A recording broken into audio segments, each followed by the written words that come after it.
Well, good Wednesday evening, everyone. Todd Bourne here on Facebook Live tonight, as well as streaming on the weather page of our website and within the live blog article that I have going on. Thanks for tuning in, everyone. Obviously, a very active day of rain across the ArkLaTex today as we continue to watch thunderstorms that remain focused mainly over northwest Louisiana and east Texas this evening. If you're watching in southwest Arkansas, northeast Texas, southeast Oklahoma, looks like you're pretty much done with the flooding concerns as well as the severe weather concerns for the rest of the night. Most of us done with the severe weather concerns, to be honest with you. One area we will have to watch is the southern sections of the ArkLaTex. You can see we do have a few warnings for storms that are in central Texas. These could clip the southern tier of counties and parishes here later on tonight. The big question is, will they hold together long enough by the time they get here? That is the $64 million question with those storms. If anything, we're still looking at quite a bit of rain, even in that part of the ArkLaTex here later on tonight. Coming up on and discuss, show you where the rain has been at its heaviest, talk about more rounds of potential storms for both tomorrow as well as for Friday. Of the two, the storms probably will be most widespread on Friday. And I will give you the latest from SPC on both tomorrow and Friday. To be honest with you, the model's handling of today's storms have been just atrocious. The timing has been way off. At one point, just a few hours ago, the HR was like 50 to 75 miles off on where the current location of the storms was. But nonetheless, I'll show you what the latest from the HRRR as well as Futurecast here coming up regarding both tomorrow and Friday storms. If you have a question or comment, feel free to ask away. Typically, we go through the hellos, but not going to avoid that to save some time tonight. So hello to everyone. I see the usual lineup of folks here. There we go. Let's get going here. And you can see the blue boxes here. These are all flash flood warnings, which are currently in place. I'll pause the radar and kind of go through those. You can see this one for Caddo and Bossier parishes is in effect until 11:30 p.m. We have this one for much of East Texas here, including Marshall. That's in effect until 9:45. And another one expires in about a half hour further to the north and west of that. And we still have plenty of rain here. Now, the good news is I loop this during the past hour, you can see the decrease in intensity with pretty much all of these storms. So let's keep our fingers crossed that trend continues. But we have seen some rather impressive rainfall totals so far. Here's a look at the depiction of how much rain has fallen according to Pinpoint Doppler. And anywhere you see yellow, that's where at least 2 inches has fallen according to the radar. And I'm going to zoom in here to Harrison County. It looks like some of the heaviest rain has fallen here in Harrison County. Just click on some of these darker red areas and you can see we are likely closing in on 4 inches over most of the county, and some of Harrison County is closing in on 4.5 inches. So that is where some of the heaviest rain has fallen so far.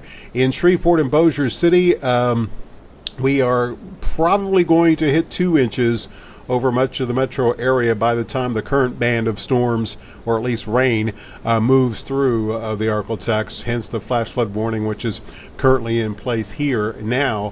Further to the north, the rainfall totals much lighter. You might recall yesterday and the day before, models were indicating this would be the location of the heaviest rain, even as late as yesterday.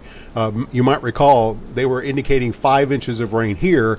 Now what has happened is the storms were expected to come in about the time they came into East Texas and Northwest Louisiana and then stall.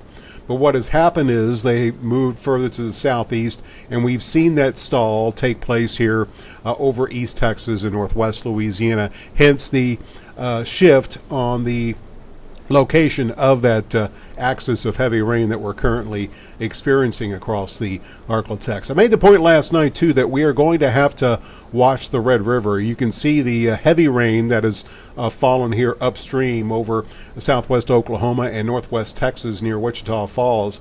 All that water has to come downstream. Obviously we do have some protection from reservoirs upstream, but we still have plenty more rain on the way here, so keep your eyes on the Red River moving forward here during the next couple of weeks. All right, so that being said, let me go back and let's see, talk about what we're seeing now as far as rainfall. Let me see if I have, I don't think I have rainfall rates on my hand tracker here.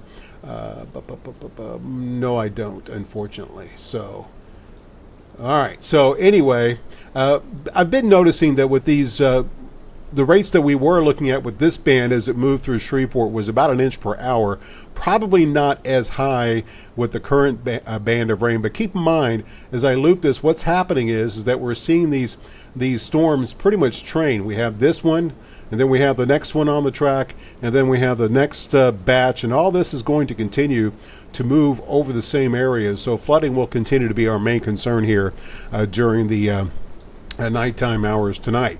Now, where do we go from here?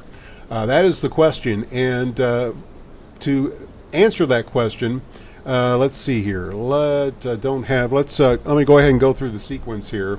I forgot I didn't put that. I'm so used to using the hand tracker today that I thought I could just push buttons, but I have a sequence here. Here's a look at the rainfall totals that I kind of alluded to earlier. You can see the totals over southwest Arkansas, northeast Texas, basically around an inch northern edge of the area, and 1 to 2 inches over northeast Texas and further to the south and southwest Arkansas. As you get closer to the line, you get closer to 2 inches. And zoom this southward, and you can see not really much of any rain so far over the southern half of northwest Louisiana, nor in Shelby County for that matter, but that is going to change here later on tonight. Take a look at the ArkLaTex model. Again, this is the 23Z run. The 0Z run is coming in, and it seems to be a little bit closer to what we're actually seeing. So you can still see the location of this rain is a little bit too far north, even with the latest run of the ArkLaTex. Now, it does show a weakening trend. I will tell you that the 0Z seems to be more in line, and I'll show that during the newscasts tonight at 9 on Fox, as well as at 10 on NBC6. That data just hasn't made it into my system. The entire run has to complete before it gets downloaded. But you can see we are looking at still the potential for some decent storms further to the south during the night tonight. I would say at this point the severe weather risk is looking low. The big issue further to the south is that it's still quite warm there compared to the rest of the ArkLaTex. Where we've seen this rain, we've dipped into the 60s. You can see it's 68 in Shreveport right now, down to 62 in Marshall, likely still well into the 70s further to the south. So the air there still a little bit more unstable. So we'll watch the progress of those storms that are further west in East Texas. Now, this is going to run to about noon, I think, and you can see relatively dry conditions. Notice that this run does show the development of some new scattered thunderstorms during the morning. This is the trend in the HR, firing up the storms a bit sooner, and you can see the increase that will occur as the storms head to the south later in the morning. So it does look like, and other high-res models showing something very similar, that if we have any severe weather issues tomorrow, that risk probably would be wind, maybe a little bit of hail. Given how bad the models have handled things today, I'm not going to show the usual products that I do show. But nonetheless, that's the latest run of the ArkLaTex. The Storm Prediction Center does have the slight risk basically for the southern 2/3 of the area. But as you just saw with the ArkLaTex, it does look like I-20 and points south will be the part of this yellow area where that risk may be a little bit higher. And I do think if we have any issues, wind and hail will be the main issues. Now here's the afternoon run of the ArkLaTex, and you can see how much farther south it developed it. Again, that run is 5 hours old. But I'm showing you this because I wanted to make a point about Friday, and you can see the first wave of thunderstorms that could come through here during the latter stages of the morning and during the afternoon. You can see a bit more intensity with this band of storms. This is associated with the cold front that's going to be sliding its way through the area on Friday. If we have any issues with this, probably going to be wind and hail yet again. Tornado risk looking very low at this point. We'll know more as we get closer to Friday, obviously. Let's compare what you just saw to Futurecast, and you can see it is a little bit later with the storms and shows a persistent band of storms, perhaps setting up shop over the heart of the ArkLaTex here Friday evening. And we very well could see the rain continue to last through much of Friday night before it ends very early Saturday morning. The weekend is looking great. We probably will close Saturday with some sunshine, and Sunday sunny, maybe 80 for the high, lows in the 50s. So if you like a crisp morning, that is on the horizon here as we close the weekend and head into next week. Here's the outlook from SPC for Friday. Notice it's green right now. This is in addition compared to the morning update that was issued last night. This was issued this afternoon. We didn't have any green on this map with the issuance last night. This has been added. Wouldn't be shocked to see some yellow on this before it's all said and done for Friday. So that is the latest, and you can see the expanse of that basically along that front as it slides to the south. All right, so I think that's pretty much all I have on the short-term aspect of things. Before I get into the rain, let me see if I have any questions I can address here.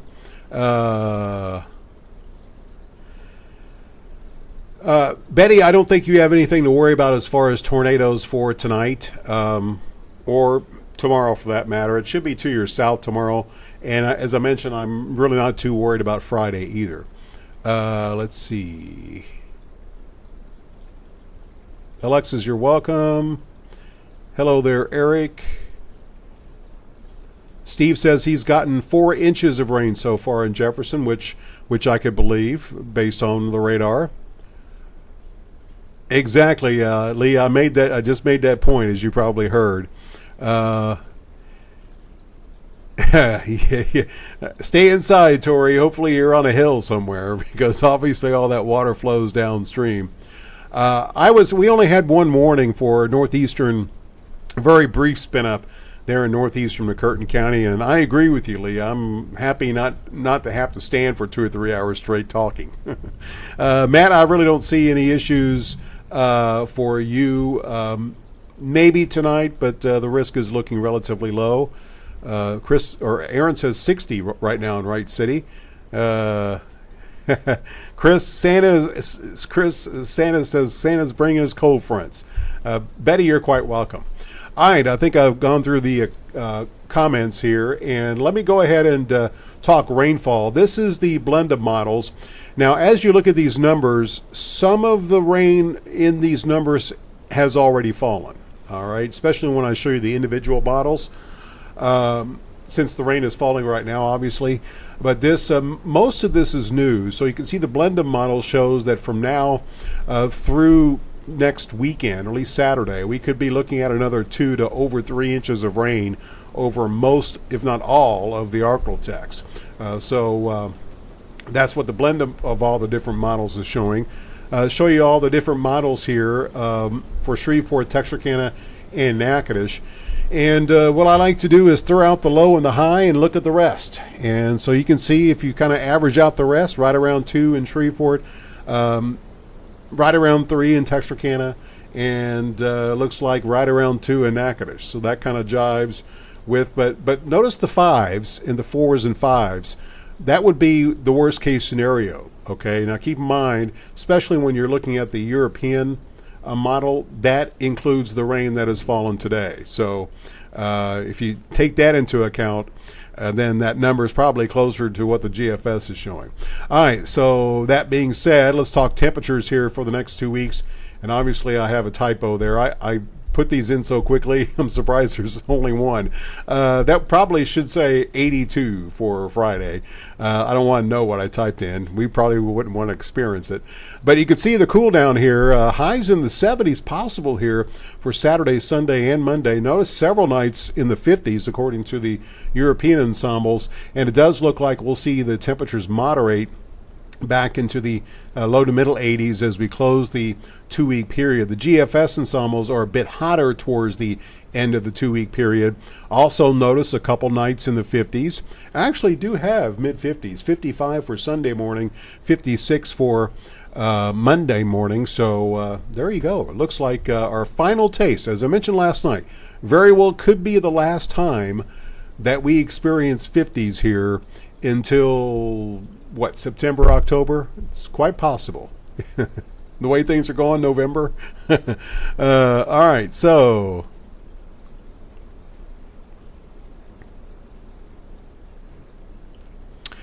Drew, I'm not sure about Foreman, but I wouldn't be shocked if up in Sevier County and maybe Howard County we had something that maybe touched down. The radar, the velocity data on the radar was very messy today, so it was very difficult to see those little rotations. The only thing I've heard about Foreman is a couple of trees down, actually. So, and the power outages there in Little River County were very limited too. At one point, in comparison, in Howard County, almost 2/3 of the power customers were without power at one point. In fact, while I say that, let me give you an update on that, because the power outages are usually a good indication of where we've had wind issues. So again, we notice the just blues here. Those are relatively isolated totals in northwest Louisiana. So that's what it looks like there. Really not too many issues with the current activity. And again, this was we had more than 5,000 at one point there in Howard County, I believe, if memory serves me correctly, that were without power in the northern part of the area. So haven't heard anything, and I don't recall there being anything as far as a rotation. Of course, as I mentioned, the radar was a bit messy today, so it would have been difficult to see even if there were one. All right, so let's take a look at the forecast for tonight. Again, thunderstorms remain likely. They will be strongest over the southern third of the ArkLaTex. I think our severe weather threat is over for most of the area. We'll have to keep an eye on the southern tier of counties and parishes for the rest of the night tonight. Temperatures not really going to drop much below where we are right now.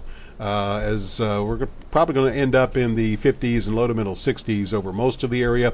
Tomorrow we could once again see some scattered thunderstorms. Right now it looks like the chance is highest I-20 and points south, as daytime highs ahead of any rain that develops will likely be in the low to middle 80s, with the mid 80s mainly in East Texas and Northwest Louisiana.